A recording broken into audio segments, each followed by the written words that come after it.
Hoje nós estamos aí com o nosso convidado externo, o Luiz Botelho, que vai falar sobre educação financeira e empreendedorismo.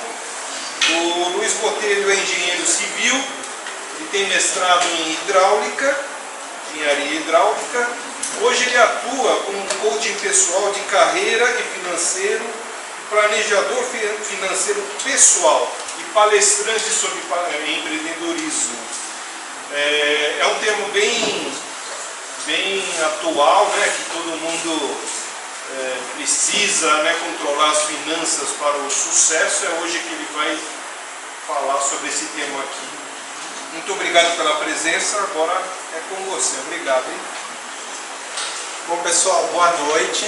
Boa noite. Queria começar a minha palestra contando uma história para vocês. E, na verdade, vocês vão entender o porquê. Imaginem uma escritora. Ela tinha um sonho, na verdade, ela gostaria de ser escritora, ela tinha um sonho de ser escritora. E ela mudou de país para ir atrás do sonho dela, saiu do país natal dela, foi para outro país, e nesse outro país ela morou durante 5 anos. Lá ela conheceu o que seria o seu futuro marido, teve uma filha, e ela trabalhava à tarde e usava os períodos da manhã e da noite para escrever, para exercer a paixão dela. Só que ela, durante esses anos, ela teve uma série de dificuldades e em um determinado momento ela acabou brigando com o seu marido, teve uma discussão e o marido expulsou ela de casa. E aí, por ela ser expulsa de casa, ela pegou a filha dela e retornou ao seu país de origem. Só que ela tinha saído há 5 anos, ela estava desempregada, começou a passar uma situação de necessidade extrema, começou a viver à base de auxílios do governo, né? Graças a Deus para ela não era no Brasil, senão ela provavelmente teria morrido de fome. Então lá tinha algum auxílio governamental. E ela então começou a utilizar o dom dela, que era escrever, né? Aquele sonho dela de escrever, para passar o tempo e para deixar de lado, né, uma depressão que ela já tinha sido clinicada como depressiva, e também a dificuldade financeira. E aí um dia ela estava num trem, em 1990 ela estava num trem, e aí ela teve uma ideia de uma história, e ela começou a escrever essa história. E uma vez que ela montou todo aquele universo, aquela história na cabeça dela, ela escreveu um livro e foi atrás de publicar esse livro. Só que ela começou a correr atrás de algumas editoras e nenhuma das editoras aceitava o livro dela. Então ela foi atrás, ela chegou a ir atrás de 8 editoras e nenhuma delas aceitou o projeto do livro dela até 1997, quando ela conseguiu, né, uma editora para publicar o seu livro. Aí a pergunta que eu faço para vocês, olhando todo esse passado dela, toda essa dificuldade, todos esses problemas, quer dizer, a qualquer momento ela poderia ter desistido. Aí eu pergunto para cada um de vocês pensar, você teria desistido? Se você fosse essa escritora, você teria desistido? Agora, passado o tempo, né, eu falo para vocês, ela não desistiu e se tornou a mulher mais rica da história da literatura. Ela é J.K. Rowling, a autora dos livros de Harry Potter. Ela passou por toda essa dificuldade quando ela teve a ideia no trem de escrever o Harry Potter, e ela persistiu até que ela conseguiu realmente escrever o livro, publicar, e enfim, foi todo o sucesso que todos nós conhecemos, com mais de 1 bilhão de exemplares publicados. Ok, mas o que isso tem a ver com empreender ou com educação financeira? É que o empreender, pessoal, vem de uma frase muito simples, que é: empreender é acreditar naquilo que você não enxerga. E basicamente acreditar no que você não enxerga é a mesma coisa que ter fé.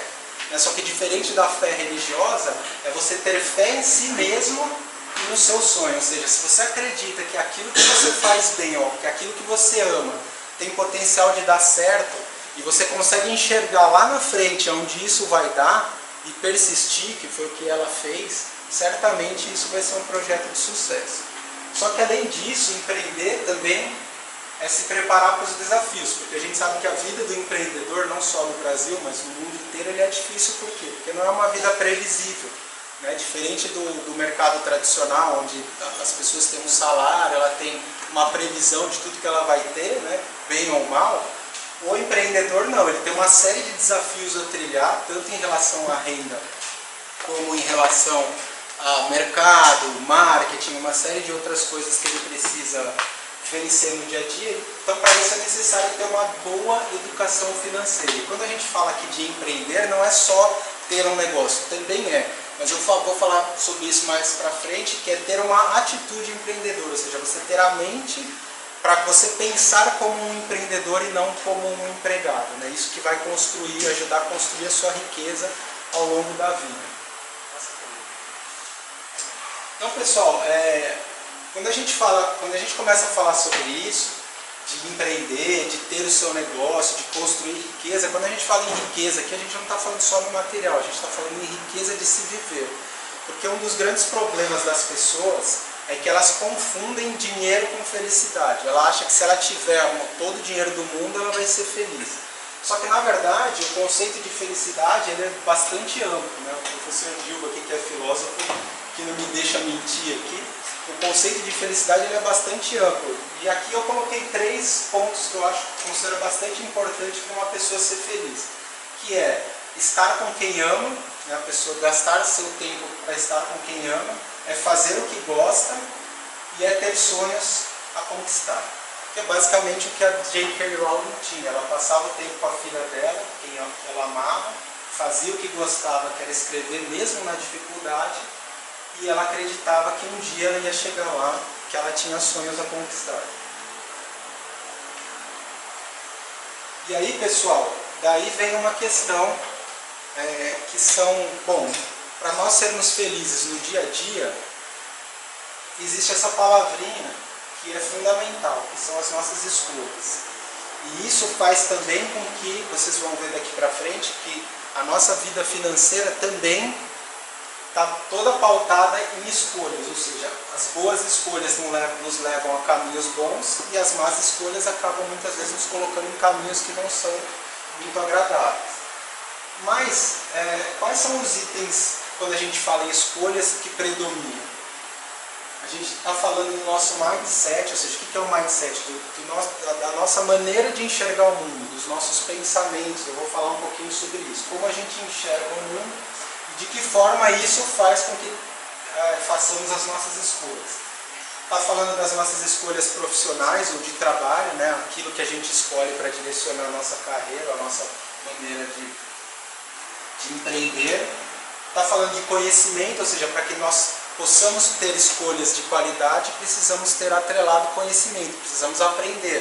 Uma das coisas que a gente faz para aprender são eventos como esse, é assistir palestras, é cursos, é você alimentar a sua mente com informações importantes. E outra coisa importante nas escolhas é o tempo. Muitas pessoas acabam cometendo o engano, principalmente quando a gente for falar da questão financeira, de ter uma visão muito curta. Enxerga um curto prazo. Quando eu falo curto prazo, são meses, 1 ano, e não olhar 5 anos, 10 anos, 20 anos. Vocês vão ver lá na frente, quando eu falar sobre o poder da multiplicação do dinheiro, que você começando a investir, vocês que são jovens, que estão começando, estão estudando, estão começando uma carreira agora, se você tiver uma disciplina de guardar dinheiro, de investir dinheiro, em 20 anos você pode construir R$1 milhão com apenas R$1.000 todo mês. É possível ser feito isso, né? Vou dar um exemplo sobre isso lá na frente. Então o tempo é muito importante também quando fazemos as nossas escolhas.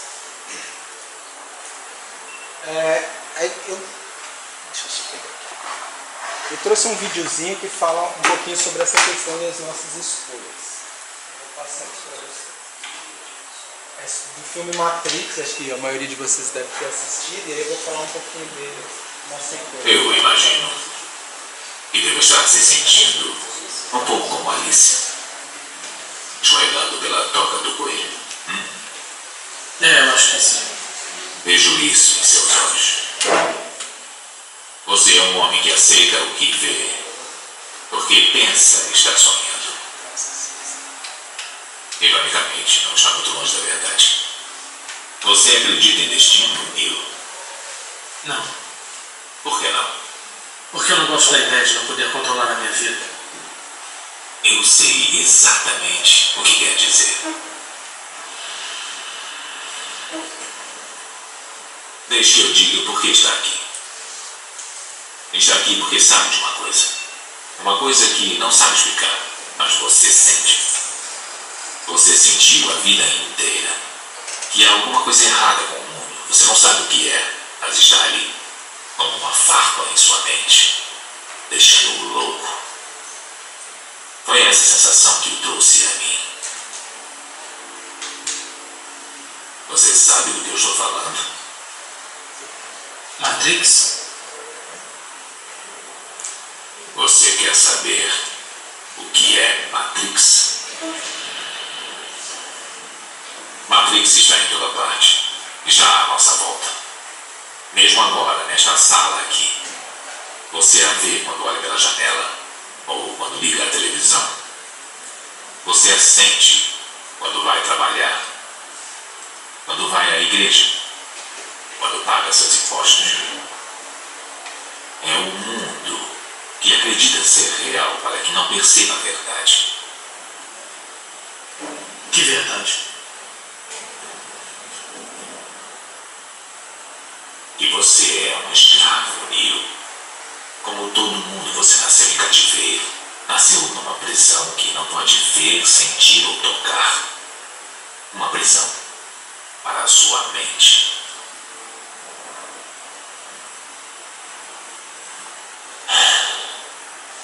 Infelizmente, não se pode explicar o que é Matrix. É preciso que veja por si mesmo.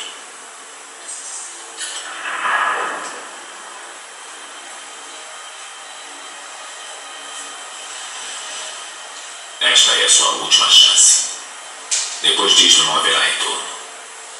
Se tomar a pílula azul, fim da história. Vai acordar em sua cama e acreditar no que você quiser. Se tomar a pílula vermelha, fica no País das Maravilhas. E eu vou mostrar até onde vai a Toca do Coelho.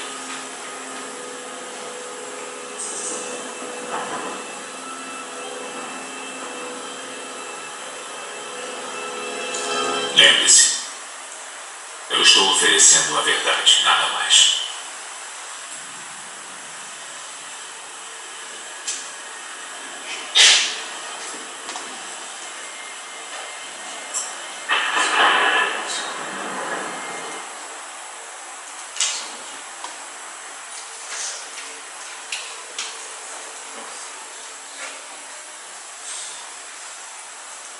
Então, pessoal, nesse vídeo aqui, a gente está mostrando a questão do conceito das escolhas, né? Tem alguns pontos importantes aqui dentro do tema que eu estou abordando, que é, o Neo ele teve que escolher lá, o personagem do Keanu Reeves, ele teve que escolher se ele continuava, né, naquela busca que ele tinha por alguma coisa que ele não sabia o que era, como o Morpheus fala para ele, ou se ele volta para a vida dele do jeito que estava, sem descobrir aquilo que ele estava propondo. Então ele teve que fazer uma escolha. E certamente essa escolha, e depois o filme se desenrola, né, vai trazer uma série de consequências para ele. E outro ponto importante é que quando o Morpheus fala que você está aprisionado na sua própria mente, o que acontece? Muitas pessoas têm uma série de problemas financeiros justamente pela maneira de pensar.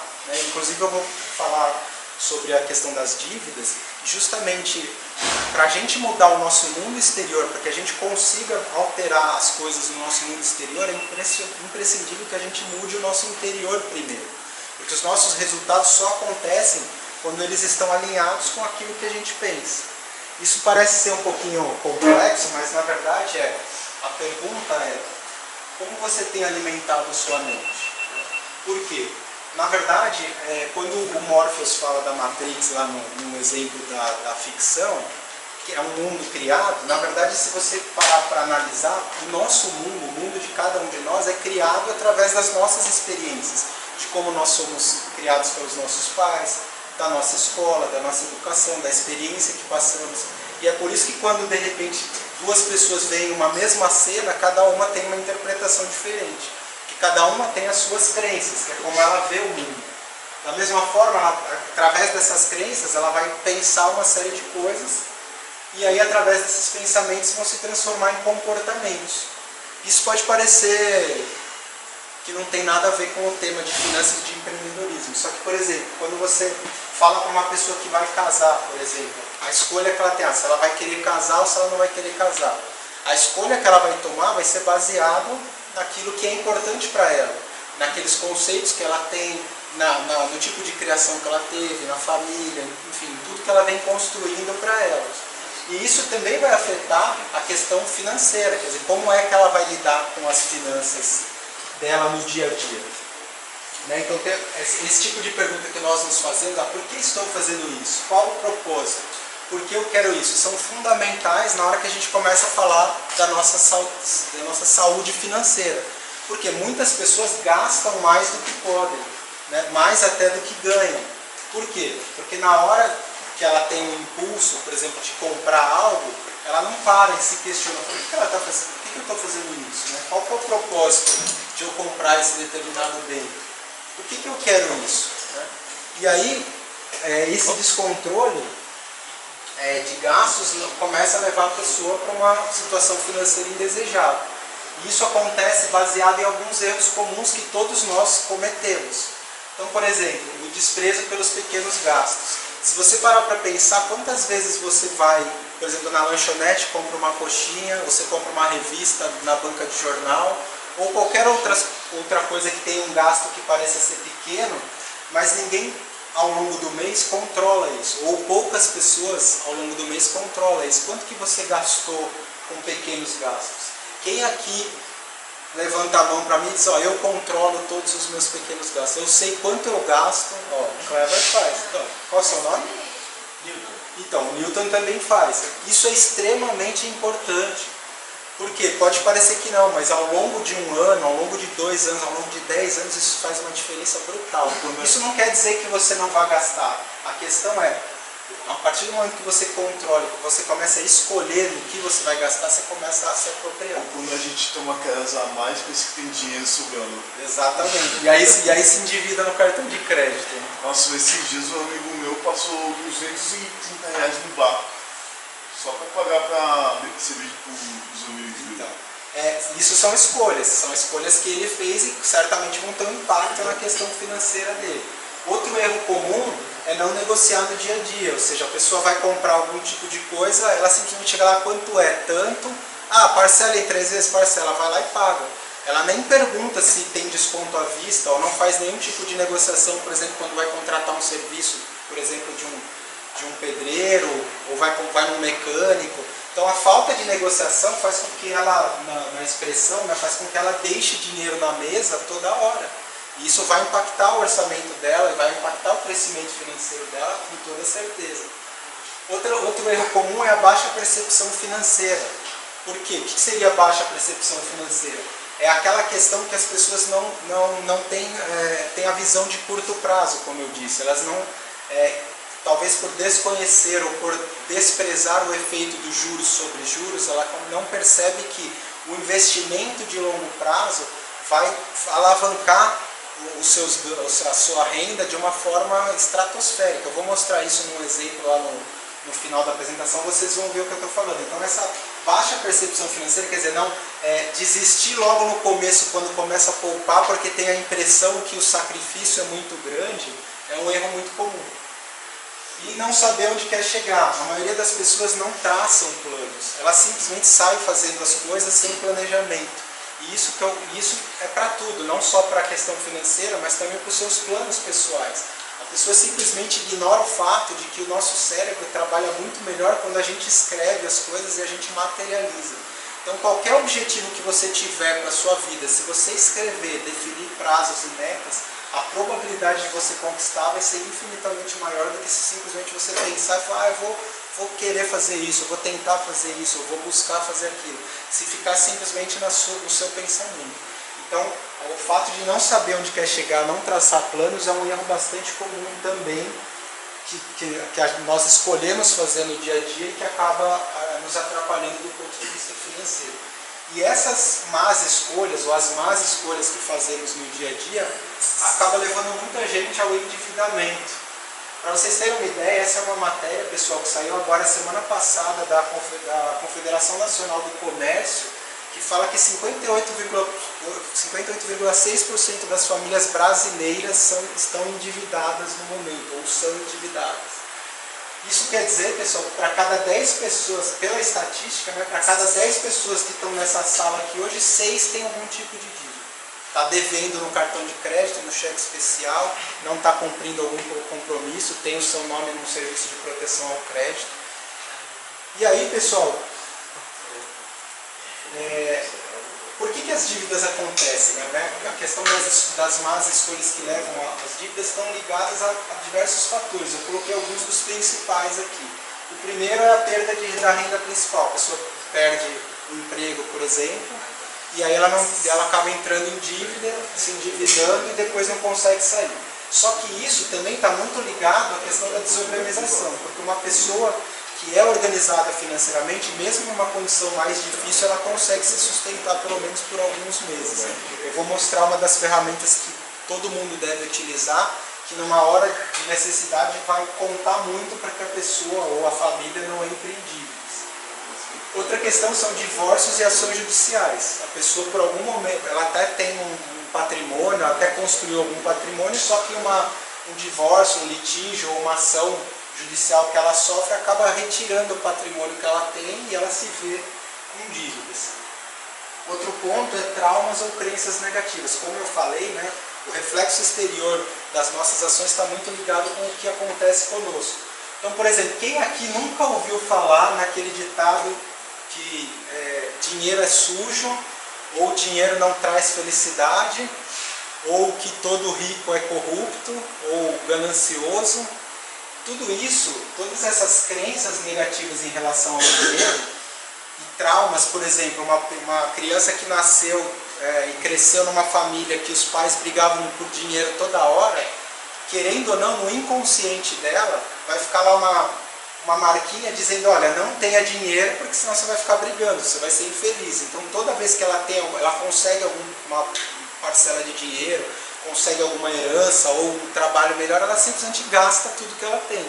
E é inconsciente, ela não percebe isso, porque isso está ligado a um trauma ou uma crença que ela tem. Então ela precisa trabalhar isso, né? E no final também vou dar um livro super bacana, quem quiser ler, que fala sobre isso, que muda completamente a maneira como ela lida com o dinheiro e começa a ter prosperidade financeira.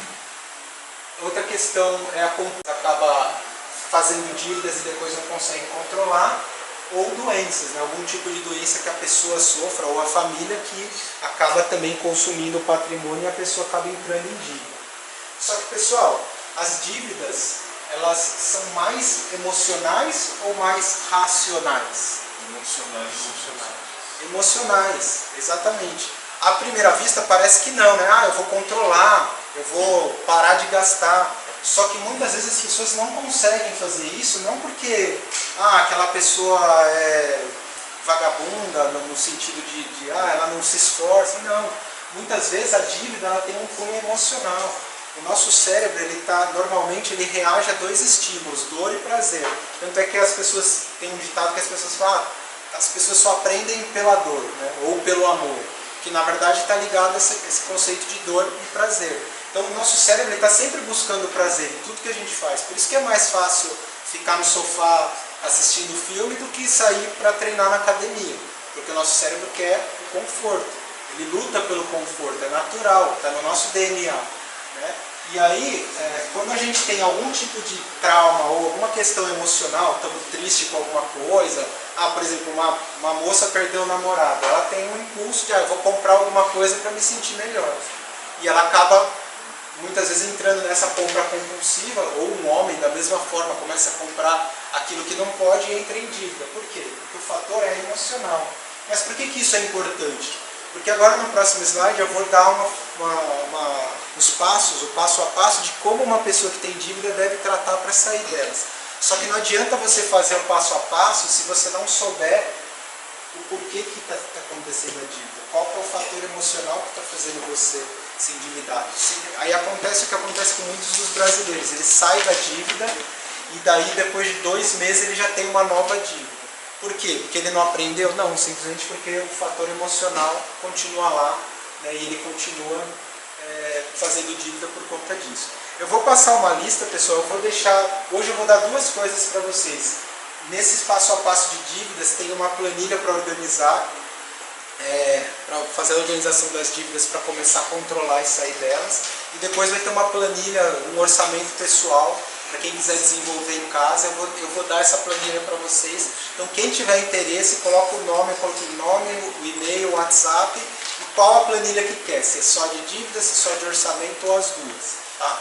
Eu só vou passar depois, vocês podem... Então pessoal, vamos lá. Como é que se faz para resolver a dívida? O primeiro passo é reconhecer a dívida. Qual que é o tamanho da dívida? Quais são os credores? Eu devo para quantas instituições ou quantas pessoas? Qual que é o tamanho da dívida? Qual que é o valor? Por exemplo, quando eu estou endividado num financiamento que eu não estou pagando, quais são as penalidades se eu cancelar aquele financiamento? Eu tenho que pagar alguma taxa, alguma multa? Se eu cancelar a TV a cabo, tem fidelidade? Quanto que eu tenho que pagar? Eu já estou endividado, vai aumentar a minha dívida? Vale a pena ou não? Qual que é o CET? CET aqui não é companhia de engenharia de tráfego, né? CET no conceito financeiro é custo efetivo total. Todo mundo sabe a taxa de juros, que normalmente é a maior parte do custo efetivo total. Mas o custo efetivo total ele também engloba taxas administrativas, comissões das financeiras, dos bancos. Então, se você olhar lá no seu cartão de crédito, você vai ver que lá naquelas letrinhas miúdas está escrito CET, ou custo efetivo total, tanto, que é aquele valor absurdo que normalmente o crédito rotativo, né, que os cartões de crédito oferecem a 600% de juros ao ano, 400% de juros ao ano, você vai ver que lá no custo efetivo total está lá descrito, 20% ao mês, 25% ao mês, 10% ao mês, enfim, depende do cartão de crédito. Então, a primeira coisa é reconhecer todas as dívidas que a pessoa fez. E quando eu falo reconhecer, é aquilo, anotar. A pessoa tem que ter consciência daquilo que ela está devendo. Depois ela vai alinhar, se ela não for sozinha, né, se ela tiver família, ela vai alinhar com a família o que está acontecendo. Porque muitas pessoas ficam com medo e escondem isso. Só que quando você entra na dívida, para você sair, você precisa de um esforço, como se fosse uma guerra. Você vai precisar de um esforço grande para você conseguir sair. Então você tem que alinhar com todo mundo da família o sacrifício que vai ter que ser feito. Aquele churrasco não vai poder mais ser feito por um período, ou vai, em vez de fazer todo mês, vai ter que ser uma vez por mês só, aquele determinado gasto vai ter que diminuir. Então a família tem que estar a par, porque senão vai gerar aquele efeito psicológico negativo de, poxa, a coisa já está ruim, ainda está cortando mais coisa. Não, a ideia é que se faça um esforço grande num período de tempo curto, para sair da dívida e depois voltar à vida normal e resolver. O terceiro passo é se organizar, ou seja, essa tabela que eu vou passar é esse passo de organização, é descrever, né, a todas as dívidas, quais são os credores, qual é a taxa de juros que aquele credor está cobrando, né, qual que é o montante da dívida, o tamanho dela. Por quê? Porque depois vai ser classificada a dívida, as dívidas serão classificadas, começarão a ser pagas, né, em primeiro lugar, as dívidas que têm a maior taxa de juros ou maior custo efetivo total. Tá? Porque não é a de maior valor, e sim a que tem maior juros, porque senão em curto prazo ela já vai superar a de maior valor. Então tem que começar sempre pela que tem a maior taxa de juros ou maior custo efetivo. Depois é agir, né, é fazer o sacrifício baseado em tudo isso que já foi planejado, e por fim é sempre necessário ter algum tipo de celebração. Ou seja, você já tem que dizer para você mesmo, o dia que eu quitar todas as minhas dívidas, eu vou fazer uma viagem, uma curta viagem, eu vou ir num restaurante com a minha esposa ou namorada, eu vou, enfim, fazer algo que me deixa feliz.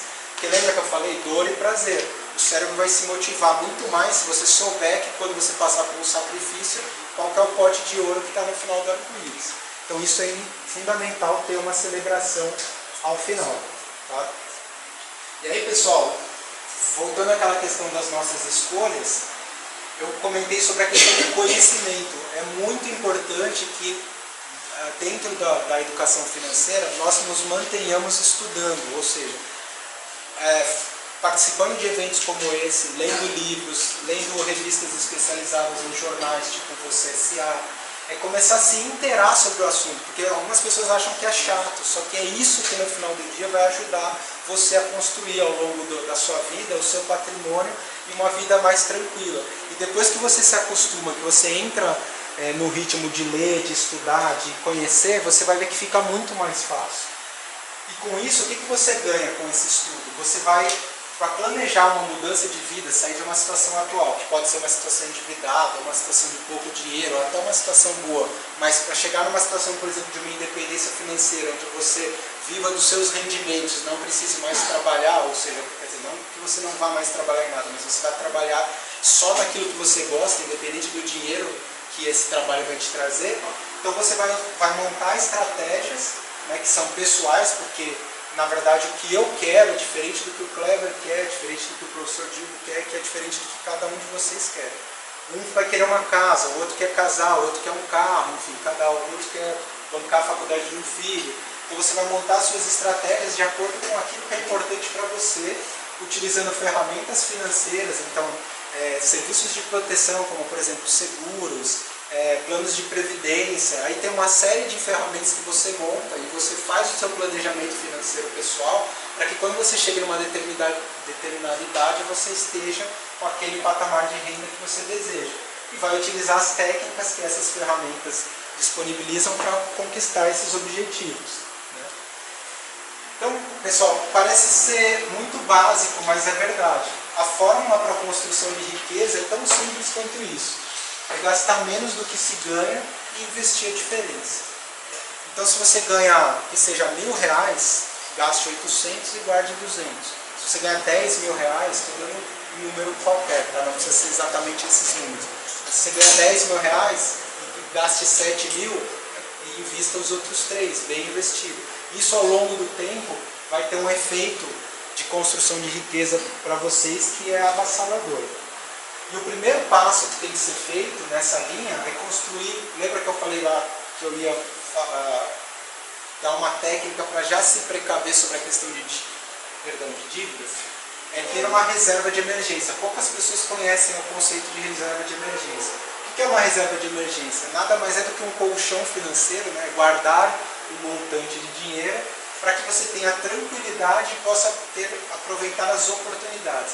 Ter a tranquilidade de, nos momentos de imprevisto, por exemplo, doença, perda de emprego, etc., você ter da onde se sustentar. Vai sair da sua reserva de emergência. E a oportunidade é, por exemplo, se você quer comprar, digamos, um carro, e aí você vai ter que financiar com uma taxa de juros que vai te prender por 5 anos, 10 anos, de repente, dependendo do tamanho da sua reserva de emergência, você pode comprar o carro à vista e depois, conforme você for trabalhando ou for recompondo sua renda, você vai recompondo a sua reserva de emergência. Então, sempre tenha uma reserva de emergência para evitar os imprevistos. Tá? Qual que é o ideal da reserva de emergência? O mínimo é 3 meses da renda da família, ou se a pessoa é sozinha, é 3 meses daquilo que ela gasta ao mês, né, do consumo dela mensal. O indicado é 6 meses e o ideal é 12 meses. Ou seja, uma pessoa, por exemplo, que gaste para viver R$1.500 por mês, um exemplo, o ideal seria que ela tivesse de R$4.500 como mínimo, né? E 12 daria R$4.500, R$6.000 como máximo de reserva de emergência. Então, ela teria guardado lá R$6.000 que ela não mexeria, né, como reserva de emergência. Ok? Então, esse é o conceito para você eliminar os imprevistos e mitigar esses imprevistos que acontecem na vida. E aí, pessoal, quando eu falei das escolhas para você construir uma vida melhor para você, uma vida próspera, a gente está falando disso aqui. A maioria das pessoas fazem o caminho inverso. A maioria das pessoas passam a vida gastando seu dinheiro com contas e burocracia. E muitas vezes nem sabe por quê. Ela fala, mas eu só trabalho para pagar a conta. Aí eu pergunto para vocês, quem foi que fez a conta? Foi você ou foi o vizinho? Então, as nossas contas têm a ver com as nossas escolhas. Você quer fazer uma pergunta? Essa isso que você falou, tipo, tem uma compra que eu queira fazer, aí o que seria mais ideal? Pegar essa reserva, não total, né? E fazer a compra já à vista, ou se não, deixa a reserva e aí essa compra que você vai fazer, você vai ter outra dívida. Boa pergunta. A reserva de emergência você vai usar, por exemplo, vamos supor que você vai comprar um negócio que custe R$1.000. Você vai negociar, se tiver desconto à vista, por exemplo, vou chutar qualquer valor, na negociação que você fez sai por R$800, então você tem R$200 de economia. Agora, se você for comprar a prazo, vou comprar em 12 vezes, aí vai sair os R$1.000, então você vai dividir 1.000 por 12. O que vale mais a pena? Aí você tem que fazer uma conta de, se você deixar os mesmos R$1.000 investidos no tipo de investimento que você faz, quanto ele vai te render? Aí você vai saber quanto você vai ter no final do período com o dinheiro que vai render e, claro, pagando as parcelas que você está pagando. Agora, se for mais vantagem, se nesse cálculo for mais vantagem pagar à vista, porque o dinheiro que vai te sobrar é maior do que o rendimento que você vai ficar, então vale mais a pena pagar à vista, entendeu? Então depende se você tem dinheiro investido e quanto ele te rende, para você calcular, se deixar, quanto vai, isso menos as parcelas, quanto fica, ou se você pagar à vista, se sai mais barato do que pagar parcelado. Você tem que fazer a conta, não tem jeito. Mas normalmente pagar à vista é melhor, aí você usa a reserva de emergência. Então vamos lá, as pessoas acabam gastando muito com as contas e burocracia, quando na verdade para você começar a mudar a sua vida você tem que fazer ao contrário. Você tem que priorizar o que é seu sonho e seus objetivos. Você precisa começar a guardar dinheiro com aquilo que é importante para você. Por que você gasta, por exemplo, R$200 em TV a cabo, que você assiste uma vez por semana, e você quer fazer uma viagem, por exemplo, para o Egito e fala que nunca tem dinheiro? Troque os custos, use o dinheiro que você gasta na TV a cabo para sonhos e objetivos que você tem na vida. Comece a trocar suas prioridades para aquilo que é importante para você. Depois dos sonhos e objetivos, aquilo que te traz qualidade de vida. Você gosta de sair, eu gosto de ir para a balada, eu gosto de ir num restaurante bacana. Ok, então pegue do seu orçamento uma parte para gastar com a sua qualidade de vida. Isso vai te motivar, vai te ajudar a render mais no trabalho, vai te ajudar a ser mais criativo e com certeza vai te ajudar a ter uma saúde financeira melhor. E por último, contas e burocracia. É claro que pode chegar a um determinado ponto que você não tenha tanta flexibilidade aqui. Aí você vai começar, se eu tenho contas fixas que eu não tenho como, eu já fiz a dívida ou é algo realmente que eu preciso, então aí você vai ver o que você consegue diminuir aqui, mas sempre priorizando sonhos, objetivos e qualidade de vida. Esse é o caminho para você ter uma vida mais próxima. E aí o Gustavo Cerbasi, que para mim é o maior educador financeiro do país, ele desenvolveu um método chamado método transformador, que ajuda as pessoas a sair da situação atual e chegar nessa vida nova. De que forma? Através do que eu venho explicando aqui, do reconhecimento de erros, ou seja, você saber as escolhas que você fez e começar a mudá-las para aquilo que realmente faz sentido para você, gastar o seu dinheiro com aquilo que te faz bem, que te traz prazer e objetivos. Então você vai definir esses objetivos claramente, vai colocar, por exemplo, eu quero viajar para os Estados Unidos daqui a 5 anos, ótimo, você vai deixar lá, viajar para os Estados Unidos daqui a 5 anos, aí você vai quantificar quanto eu vou precisar de dinheiro para isso, você vai quantificar o quanto você vai precisar de dinheiro, e aí você vai saber quanto você vai ter que ter por mês para aquele objetivo, para aquele sonho, para você conseguir chegar daqui a 5 anos, né, e conseguir conquistá-lo. A mesma coisa se você quiser, sei lá, fazer uma festa de 15 anos para a filha, ou uma festa de casamento, ou uma festa qualquer que você queira dar.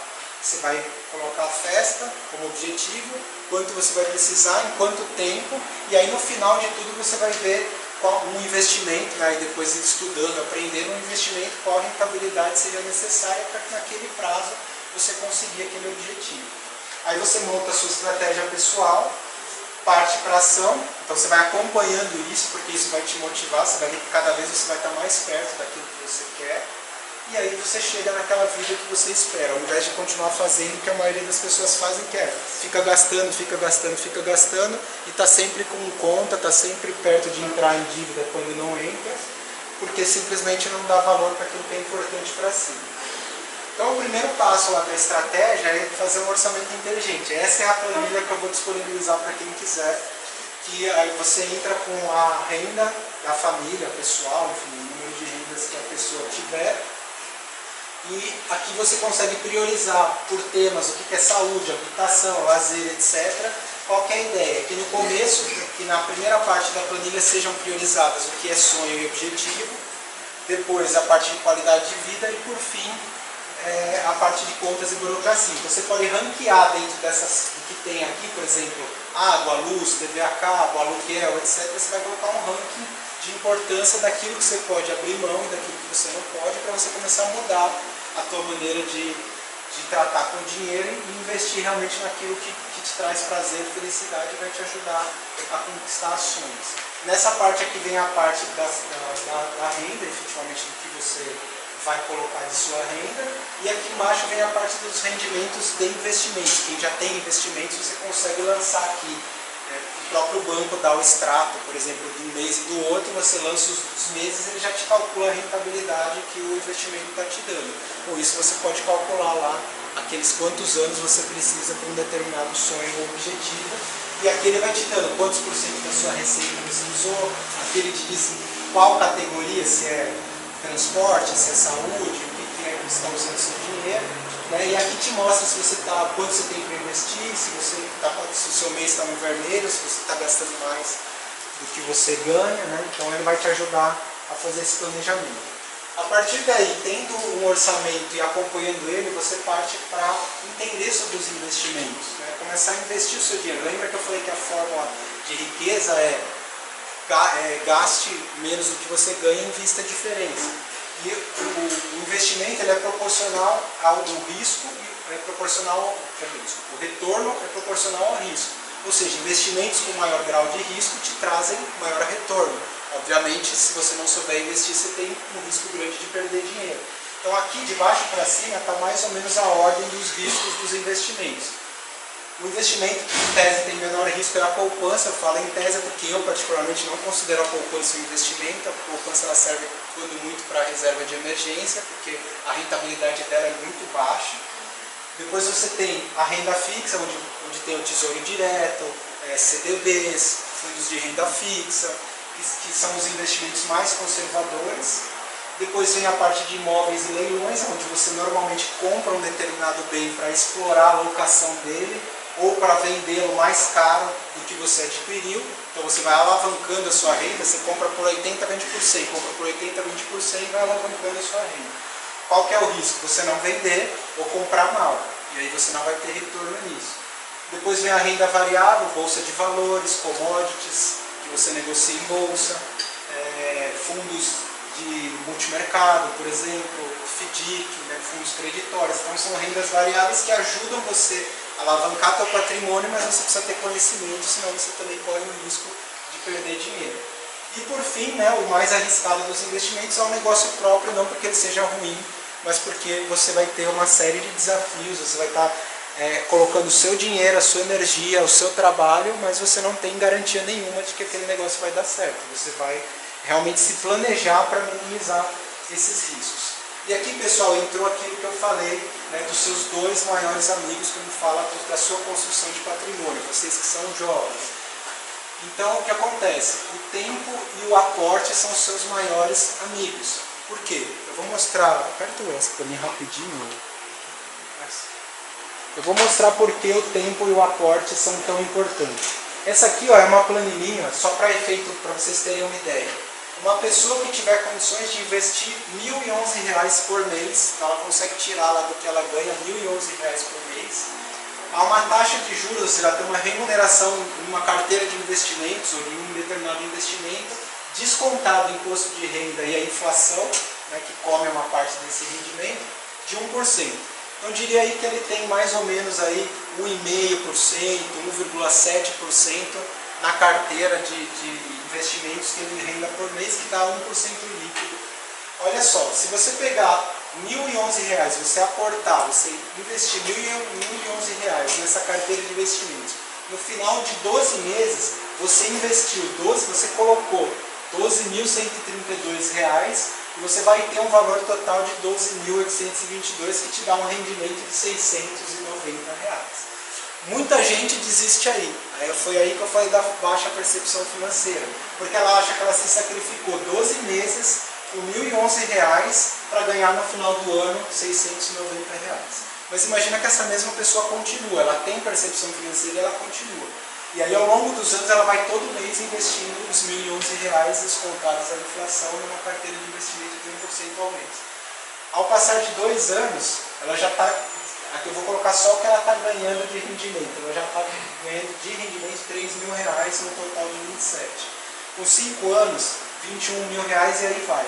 Quando ela atingir 20 anos fazendo isso, categoricamente todo mês, ela vai chegar a R$1 milhão, mas esse R$1 milhão é livre de inflação e de imposto. É R$1 milhão em dinheiro de hoje, mas aqui a 20 anos esse valor provavelmente vai ser 8 milhões, 9 milhões de reais, porque vai ter embutido a inflação e o imposto de renda que você tem que pagar no investimento. Mas o que eu quero mostrar aqui, pessoal, é isso aqui, ó, quando eu falo do efeito exponencial dos juros sobre juros. Em 20 anos você aplicou do seu dinheiro, que você colocou R$1.011 todo mês, R$242.640. Só que olha o que veio de juros de investimento, R$757.000. Só que quando você chega a 10 anos depois de estar investindo lá todo mês, 10 anos você não está nem na metade ainda de R$1 milhão, você está com 232 mil. É por isso que as pessoas desistem, porque elas não conseguem enxergar o poder do juros sobre juros. 10 anos depois ela tem R$1 milhão, 30 anos depois, né, do dia que ela começou a investir, ela tem mais de 3 milhões. Você começar com uma atitude empreendedora, independente de você ter ou não dinheiro para montar um negócio, você ter uma atitude empreendedora. O que é você ter uma atitude empreendedora? Eu chamo de você SA, quer dizer, você ser dono da sua vida é o seu ativo. É você ser dono do seu próprio negócio, que é a sua vida, são os seus recursos. Você ter essa mentalidade vai te trazer alguns benefícios. Você vai começar a criar consciência do que o que você faz te traz um retorno direto. Então, por exemplo, trabalhe como se o negócio fosse seu.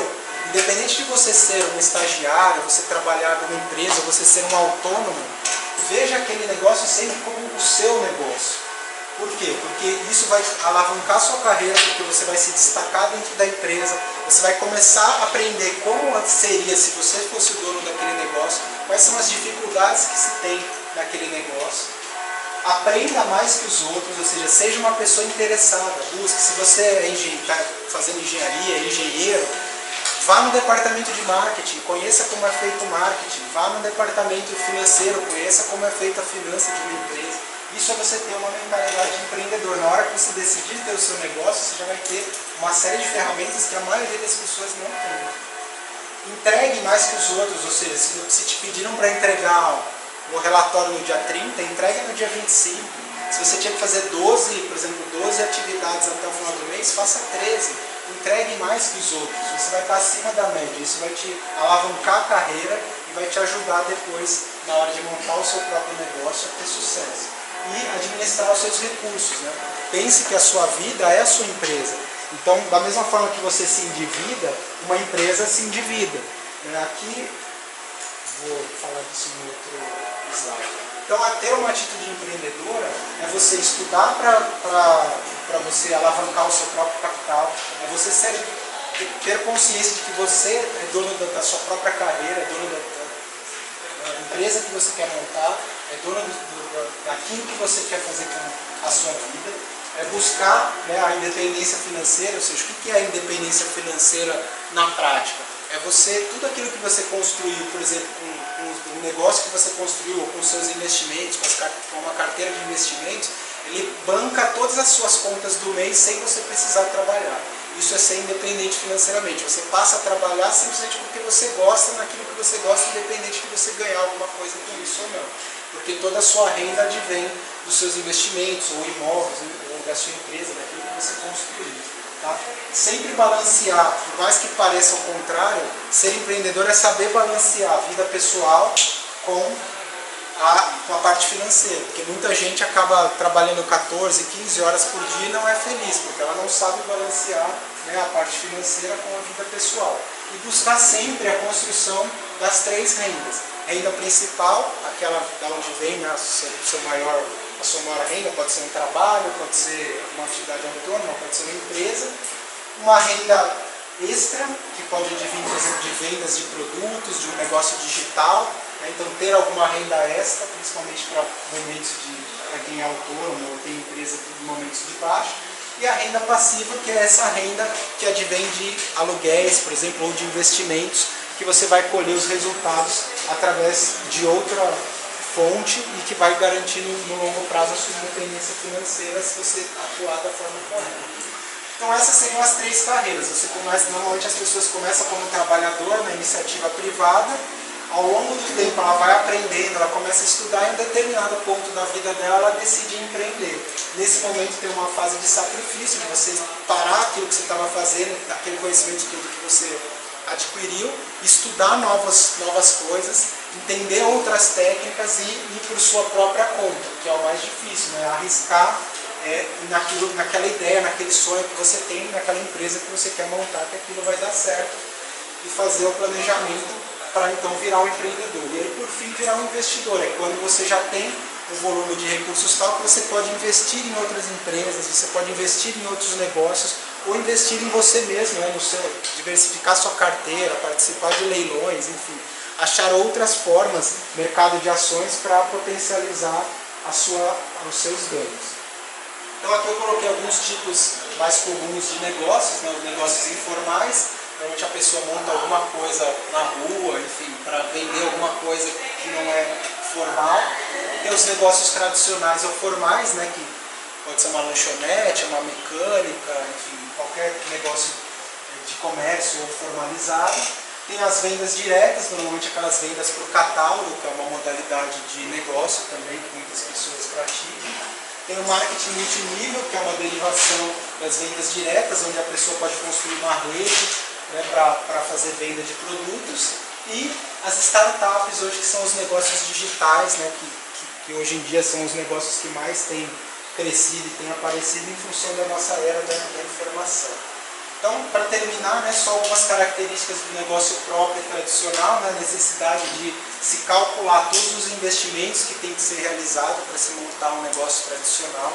Né, uma vez que você sabe todos os investimentos a ser feitos, você estudou, você elencou todos eles, é fazer uma estimativa de valor que é necessário para abrir aquele determinado negócio. Com essa estimativa de valor, você vai ver a disponibilidade de recurso que existe, se vai ser tudo capital próprio, se você vai investir tudo, você tem todo aquele montante, ou se você vai contar com um recurso externo, através de um investidor parceiro, ou através, por exemplo, de um financiamento bancário para abrir o seu negócio. Tudo isso deve ser concatenado num plano de negócios, tá? Então você monta um plano de negócio onde você vê um cenário para daqui 5 anos, né? Onde você consegue enxergar, por exemplo, toda a parte de funcionários que precisa ter, qual que é o teu público-alvo, se esse teu público-alvo, onde ele está concentrado, quais são os seus concorrentes, o que você tem de diferencial frente à sua concorrência. Então, o teu plano de negócio é que vai te mostrar se o seu negócio realmente vai ser rentável ou não. Muita gente faz o plano de negócio e descobre que aquele negócio que ele pretende abrir não vale a pena. Ele vai perder dinheiro. Se a maioria dos empreendedores brasileiros fizesse o plano de negócio da forma correta, muitas pessoas não quebrariam como hoje acontece no Brasil. Depois a pessoa vai atrás, o empreendedor vai atrás das questões legais, né? Por exemplo, se ela vai montar uma lanchonete, ela tem que ter, a Anvisa precisa fazer toda a inspeção e atestar que o negócio pode começar. Por exemplo, se for um negócio tem um estabelecimento, uma locação física, vai ter que ter o AVCB lá do Corpo de Bombeiros, vai ter que ter o ABITSE da Prefeitura, então você tem uma série de fatores legais aí que tem que ser tratados antes da abertura propriamente dita, né, do negócio e da consequente gestão do seu negócio e do crescimento dele. E aí, para fazer um pouquinho da diferenciação, para terminar, de uma startup, né? Qual a diferença de uma startup para um negócio tradicional? A startup, basicamente, ela funciona do ponto de vista de transformar ideias em produtos. Você tem uma ideia, principalmente digital, né, como tem Uber lá, por exemplo. O cara teve uma ideia de usar o tempo que as pessoas não usavam o carro para que elas tivessem uma fonte de renda e ele ganhasse uma parte disso fazendo um aplicativo para fazer essa gestão. Vai transformar a ideia em um produto viável. Então, basicamente, são negócios digitais, né, negócios que estão crescendo hoje com o uso de aplicativos, internet, tem uma velocidade de implantação completamente diferente de um negócio tradicional. Por quê? Porque hoje a tecnologia avança num ritmo muito acelerado. Se você vai transformar uma ideia sua em produto, você demorar 1 ano para avaliar, certamente alguém já fez o que você estava imaginando. E normalmente a startup ela coloca um produto no mercado em mais ou menos 3 semanas. Ela tem a ideia do produto, gera o time e em 3 semanas ela coloca no produto para teste, no mercado para teste o produto. Uma vez eu conheci um cara que ele tinha acabado de se formar, ele tinha um raça em TI, né? E na faculdade teve uma ideia de criar um aplicativo que agendava os horários do salão de beleza. Ele falou que não tinha conhecimento no momento para criar e disse que ia esperar mais um pouco para criar.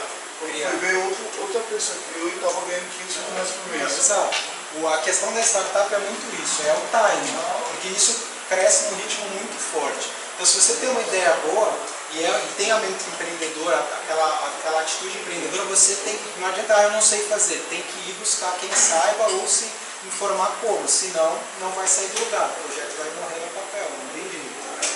Aí é feito testes de validação, porque nem tudo que você acha que é bom para o seu público realmente é bom. Às vezes você acha que aquele aplicativo vai ser um estouro, se você sai gastando uma verba enorme para construir um aplicativo, enfim, para fazer um sistema de gestão, você vai ver ninguém compra o seu aplicativo porque ninguém quer. Então normalmente é feito um produto mínimo viável, né?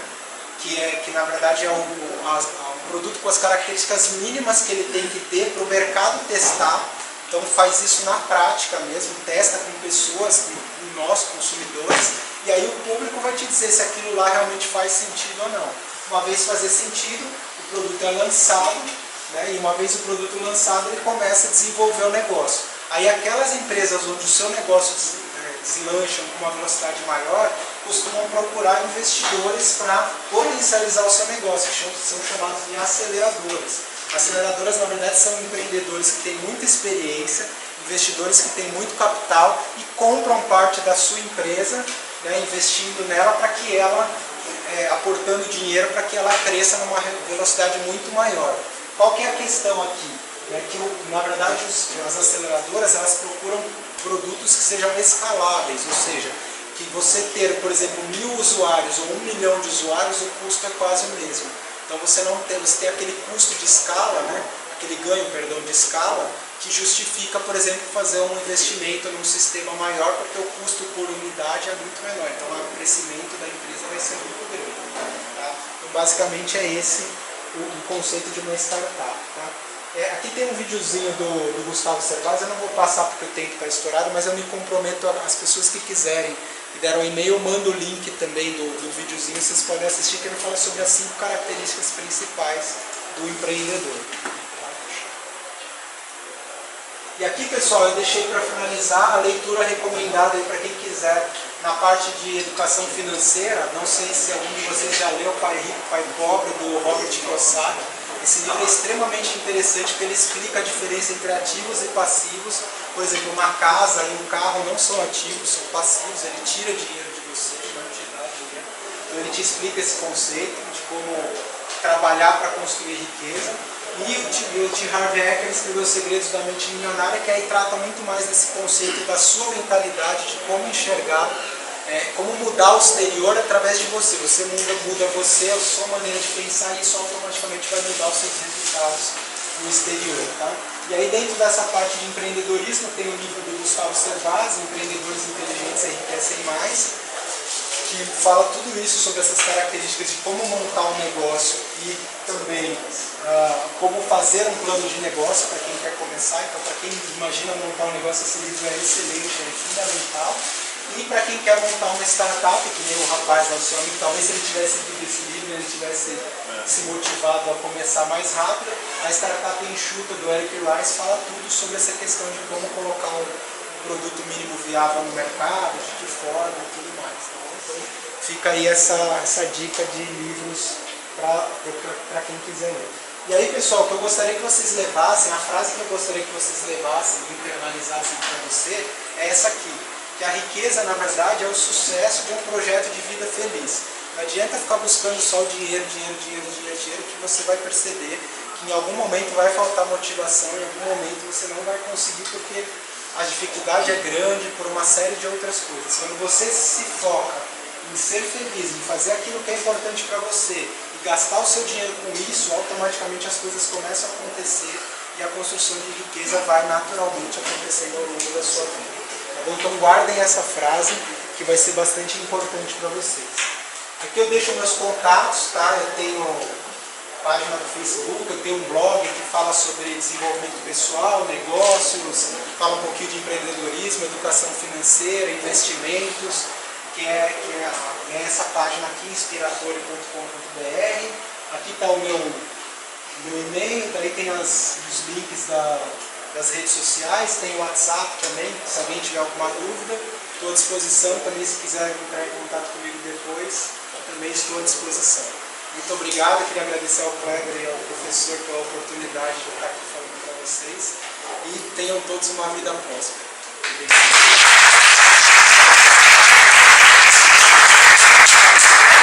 Como eles que nos passaram informações riquíssimas aí sobre controle financeiro e empreendedorismo, e isso aqui é um pilar da vida, né? Se a gente tiver isso ruim, afeta a qualidade de vida da família, nossa e da família. Professor Dilvo, quer dar algum recado das palestras? Bem, pessoal, esse link que ele falou que iria acrescentar no seu tempo permitiu, falei com o professor Kleber,